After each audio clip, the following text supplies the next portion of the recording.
नमस्कार विद्यार्थी मित्रांनो, सर्वांचं वेलकम आहे आपल्या यूट्यूब चॅनलवरती. बघा, आपण नेहमीप्रमाणेच क्वेश्चन अनालिसिस सिरीजमध्ये आजचा हा 80वा पार्ट घेऊन आलेलो आहे.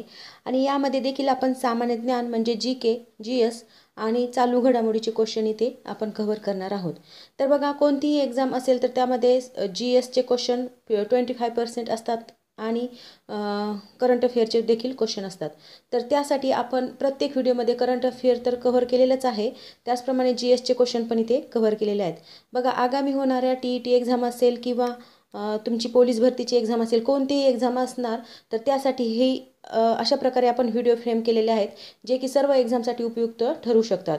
तर बघा, आजच्या व्हिडिओमधला पहिला क्वेश्चन आहे, खालीलपैकी कोणत्या देशाला तेथील जैवविविधतेमुळे जगातील 8वा खंड असे म्हटले जाते?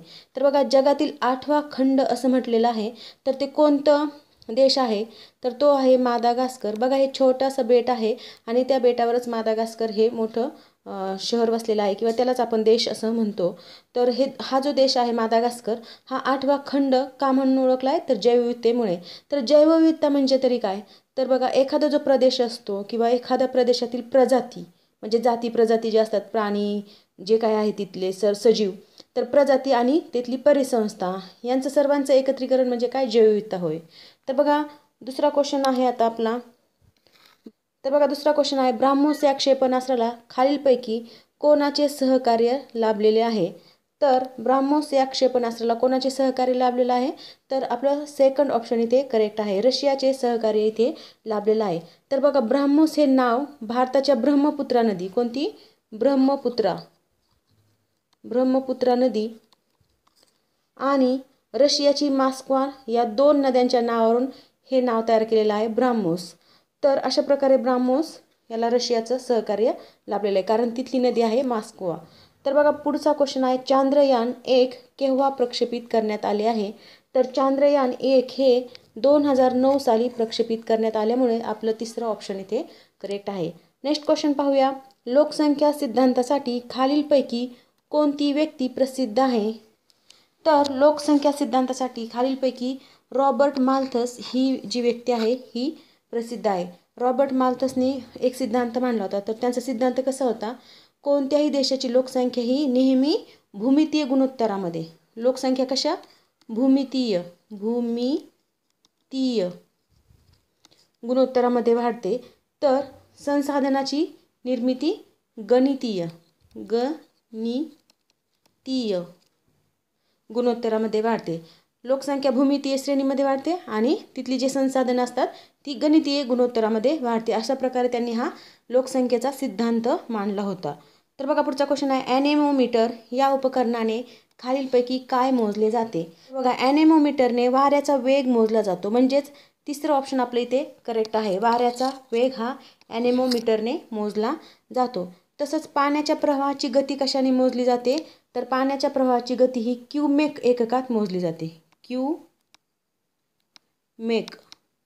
क्यूमेक या एककामध्ये पाण्याच्या प्रवाहाची गती मोजली जाते. आणि पाण्याची खोली ही फॅदम या एककात मोजली जाते. तशीच प्रकाशाची तीव्रता ही कॅन्डेला या एककात मोजली जाते. कॅन्डेला या एककात मोजली जाते. तर बघा, हे जे एकक आहेत हे खूप इम्पॉर्टंट आहेत, कारण अशा प्रकारे एक तरी क्वेश्चन आपल्या एक्झाममध्ये असतो.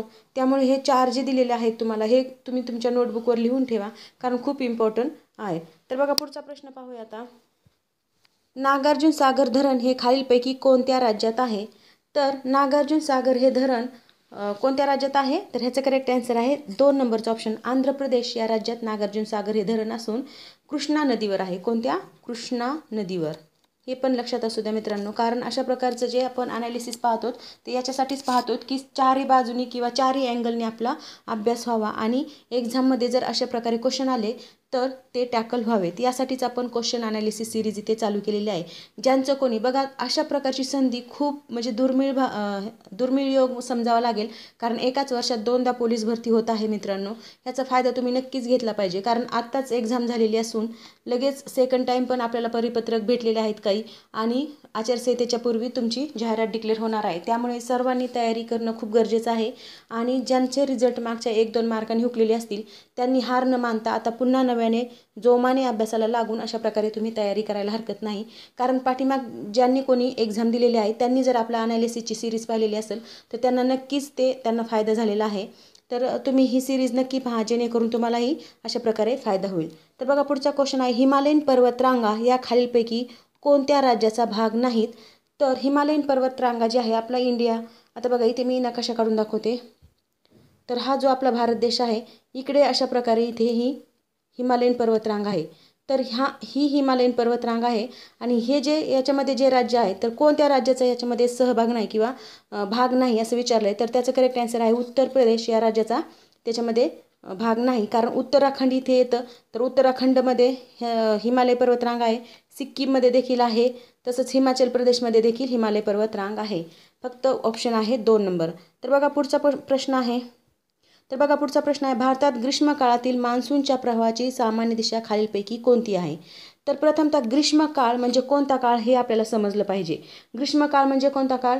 तर बघा हिंदू कालगणनेनुसार ज्येष्ठ महिना आणि वैशाख महिना जो असतो त्यामध्ये हा ग्रीष्मकाळ असतो. आणि जर आपण इंग्रजी महिन्याचा विचार केला तर एप्रिलच्या मध्यापासून जूनच्या मध्यापर्यंत जो कालखंड असतो तो हा ग्रीष्मकाळ असतो. आणि हा ग्रीष्मकाळ समजला की आपल्याला बरोबर प्रश्नाचं अर्थ कळतो आणि आपण त्याच्या उत्तरापर्यंत व्यवस्थित पोहोचतो.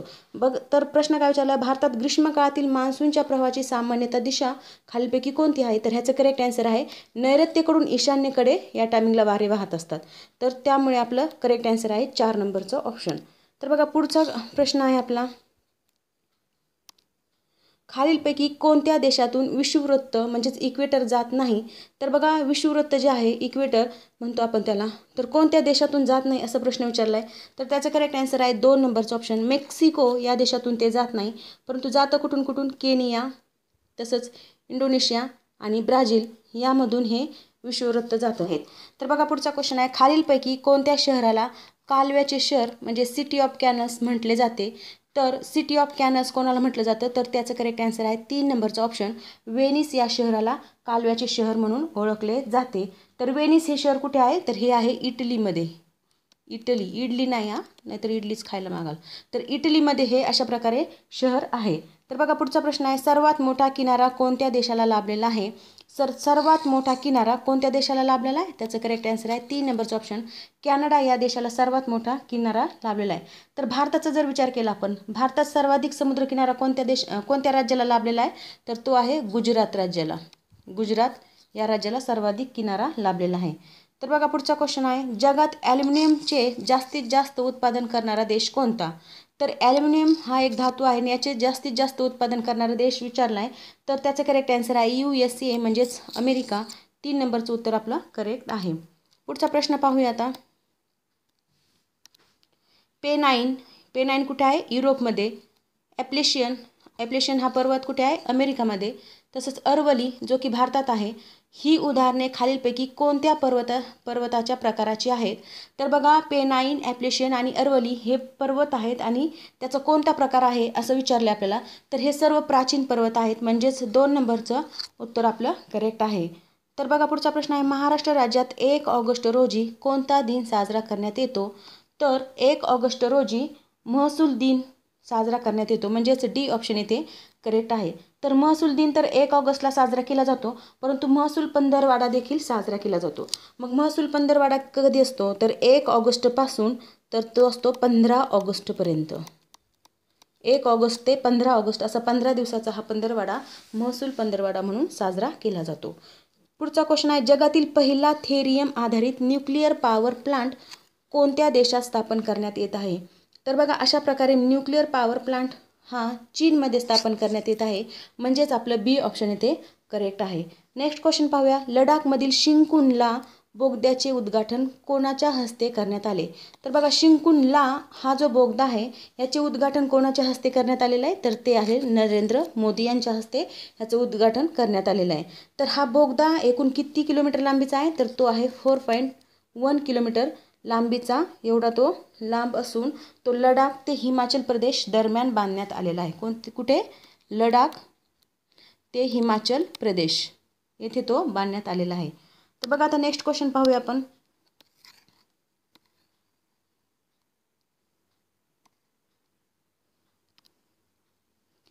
केंद्र सरकारने देशातील शेतकऱ्यासाठी कोणती योजना जाहीर केलेली आहे?